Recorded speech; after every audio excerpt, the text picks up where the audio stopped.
Today, the NFL regular season came to a close with the Bills beating the Dolphins in prime time. And that means the playoffs are set, and it looks like it's going to be a great playoffs. I'm super excited as a Packers fan, squeaking in. But today, we're skipping all of that. We're ignoring the playoffs and we're jumping ahead straight to the NFL draft, where the first 18 picks are set in stone. Let's get straight into it with the Chicago Bears, number one.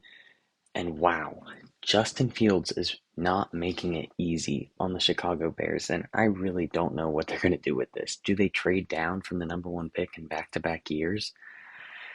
I don't know, but I just don't see that happening. I think they're going to want to reset the rookie contract with Justin Fields, and we might experiment with trading down with the Bears in the future or drafting Marvin Harrison Jr.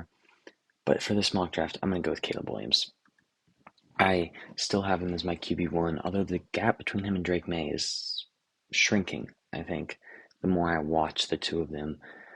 But Caleb Williams just does things that no one else in this draft does.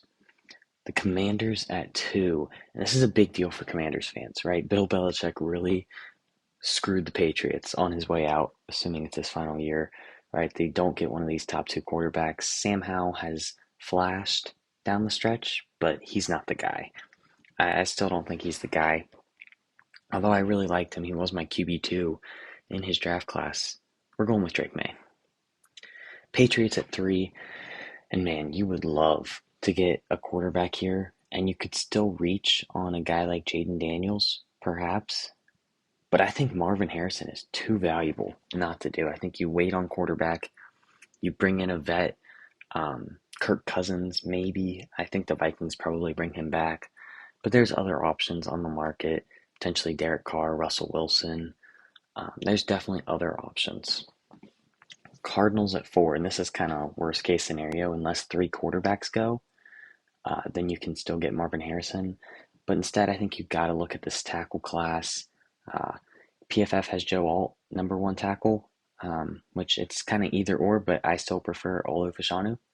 Personally, that's where I'm going to go. Malik Neighbors is a beast, but I think I'd rather have one of these tackles. All right, Chargers at five. And this is interesting. It's either a receiver or Brock Bowers, in my opinion. And I think, whoever the new coach is, maybe Harbaugh, maybe Belichick, don't really know. I think having a weapon like Brock Bowers just would make their life so much easier. As a new coach, he's so versatile. He's so good. You can play him in the slot. You can play him at tight end. He's a nightmare for defenses. Giants at six, and this is where the third quarterback is going to come off the board. Daniel Jones is not the solution. Heisman winner Jaden Daniels just might be. Seven, the Tennessee Titans are on the clock, and this is actually a really easy pick for me, and the cursor's already on it. It's Malik Neighbors. This is a elite weapon for a young quarterback in Will Levis who has really flashed, especially those first few starts after Tannehill was taken out. He's looked really good down the stretch. Obviously, didn't play these last couple weeks, but I think he is the future going forward, and Malik Neighbors will help with that a ton. Falcons at eight. Oh, this is another team that would really like quarterback, and I could even see maybe taking a Bo Nix here. Not so much Michael Penix or JJ McCarthy. Certainly not any of these other guys, in my opinion. I don't think there's anyone else even in that first round consideration. But I'm going to go a different direction. I just don't think the value's here. I think you can wait, although Desmond Ridder has not looked good. He did look good in week 18. I'll give him that. But instead, I'm going to take the top defender, whoever you think that is. I think it's probably one of these edge guys, Dallas Turner, Jared Verse, but I'm actually going to go with Leatu Latu. I think if the injury concerns check out, he is the best edge rusher in the class. However, if there is some injury red flags, I think he'll fall. But it'll be interesting to see what happens at the combine for sure with him. Number nine, the Bears back on the clock. Joe Alt still being here is really, really interesting. But I also like getting a wide receiver too, right? Someone outside of DJ Moore. But this offensive line has been so bad. I mean, watching the Packers game, Justin Fields got sacked 5 times. And I think you have to do something about that. So while you're not desperate at tackle or anything, Joe Alt would be still a huge upgrade. But you know what? I'm actually gonna go elsewhere, and I might even go defense here. With Man, it's a tough choice, really. The Bears. This draft is whatever they want to make it, and I'm gonna go corner here, and I'm gonna go Kool-Aid McKinstry out of Alabama. Um, they've had decent play out of at least one of their corners, but the other one has definitely not been up to par. I'm so blanking on names right now, but it's kind of late, so I'm just gonna move on to the Jets, where this is the easiest pick up to this point. It's Joe Alt. Protect Aaron Rodgers. He needs it. He's old. Minnesota Vikings. I think they bring back Kirk Cousins. I don't think QB is a real need for them. However, this defensive line could use some help. Um, they've just blitzed like 8 people every play, it seems like. So they really have gotten sacks, but question marks with Danielle Hunter, whether or not he'll come back. And I'm either Dallas Turner or Jared Verse is what I'm pondering. Or do we go inside with Jerzon Newton, which is also not a bad idea. But I'm going to go on the edge. I'm going to go with Jared Verse, whether he's a Danielle Hunter replacement or a complementary piece alongside him. The Broncos at 12, and holy crap, I did not believe that the Broncos were actually going to take a quarterback in this year's draft. But then all this stuff with Russell Wilson came out, and it's looking more and more likely by the day. And I guess we're going to play around with it.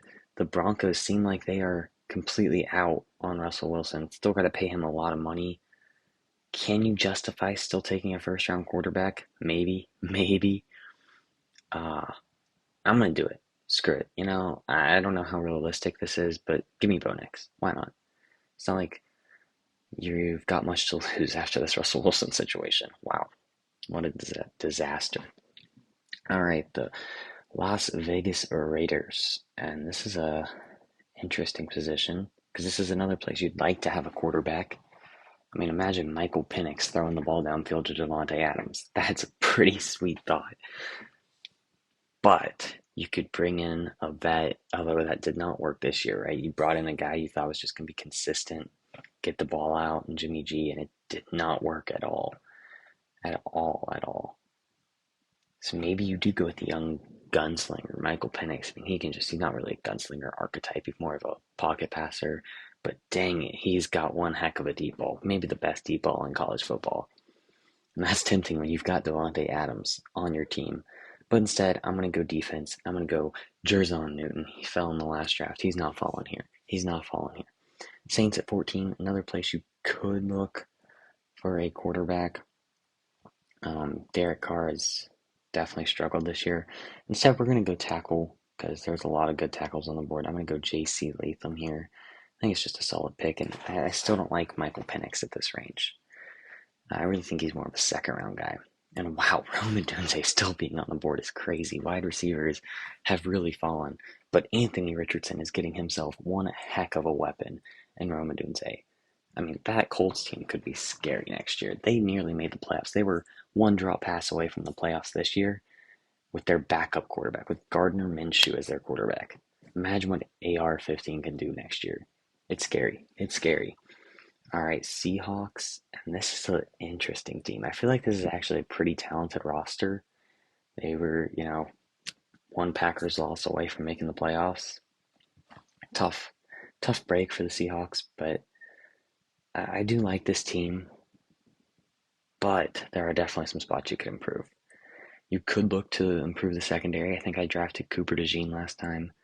The offensive line, you could improve. Defensive line. And one thing I like is, where is he? This is just a thought. Chop Robinson, guy who has maybe the most upside out of any edge player in this class. You could draft him because you don't necessarily need instant contributors on that edge group. Just a guy with high upside like Chop would be cool. But instead, I'm going to go Dallas Turner. I still have him much higher in my, not much higher, but I still have him higher in my edge rankings. I think it's good value here, and he's a bit of a smaller edge rusher, but moving on, Jacksonville Jaguars. This is an interesting spot, and I think this is a good fit for Nate Wiggins. I think we're far enough into the draft to draft the corner too. All right, Bengals, and whew, I think we got to protect Joe Burrow. Get You've invested money in the tackle in the offensive line in free agency that hasn't really worked out this year, as we've seen. So let's get a young tackle between Amarius Mims and Talisa Fuaga. And really, with these two guys, they're very close for me. But I do still lean Amarius Mims, so that's where we're going to go.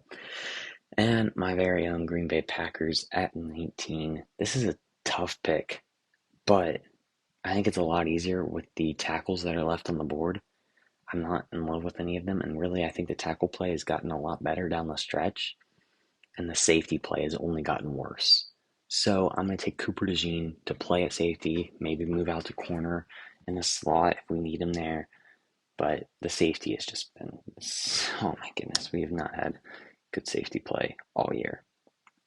All right, 20, the Tampa Bay Buccaneers. All right, this is an interesting pick. I think you could go receiver here. I've been complaining about receivers falling. It's up in the air with Mike Evans and Chris Godwin. What's going to happen there? Baker, I think he's probably earned a starting job next year. I think he'll probably be back. This defense also needs some help.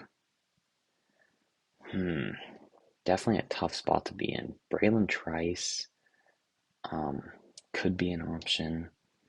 You could go corner three, whoever you think that is, either Terrion Arnold or, for me, next guy up is Quinion Mitchell out of Toledo.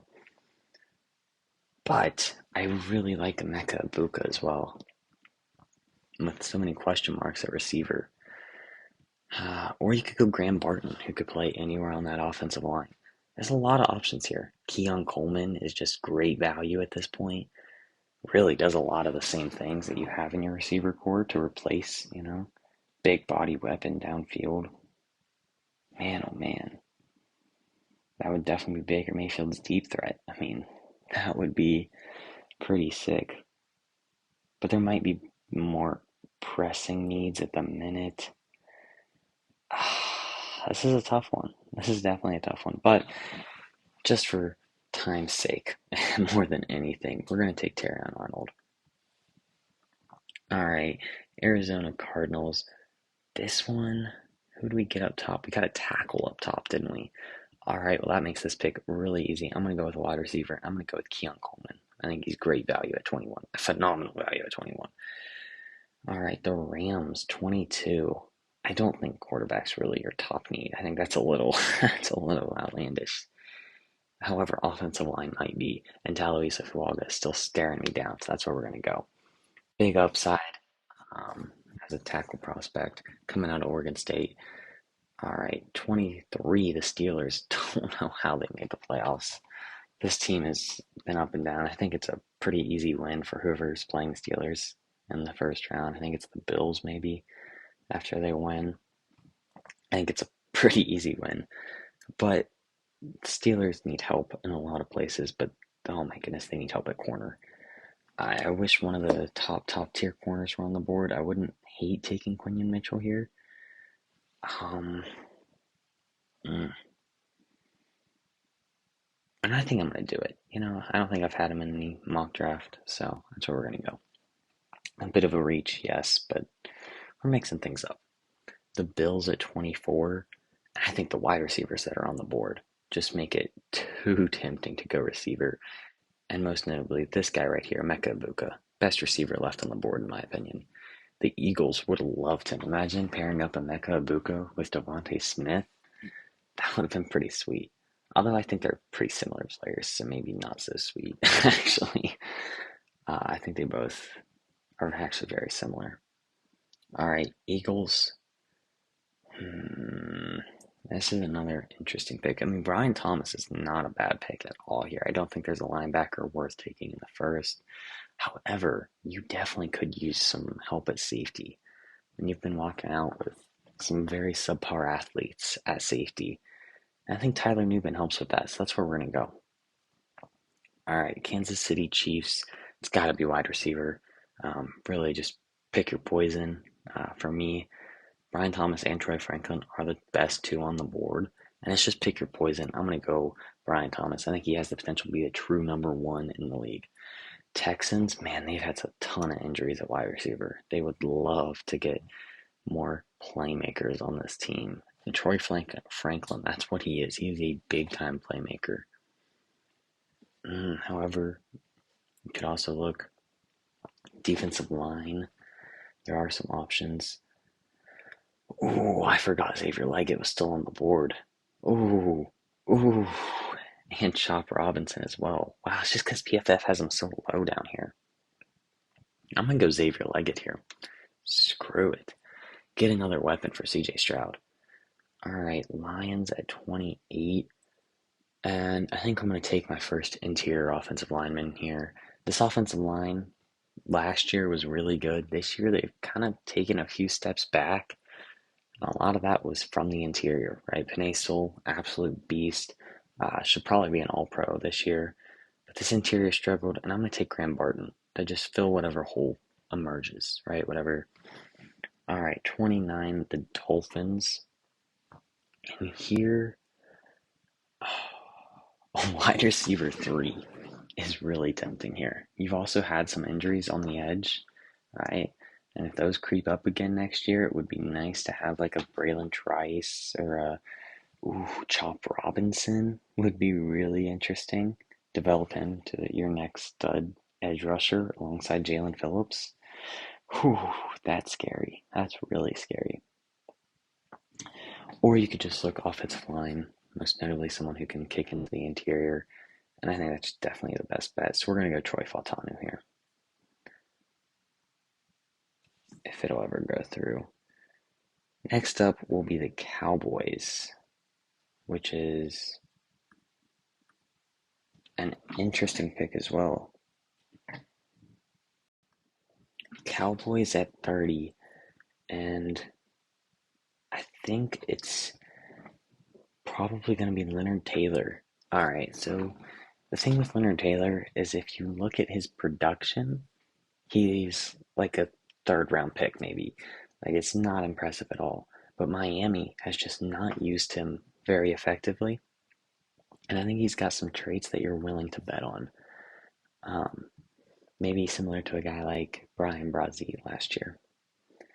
49ers, back end, 31st pick. Where do we go? Corner is interesting.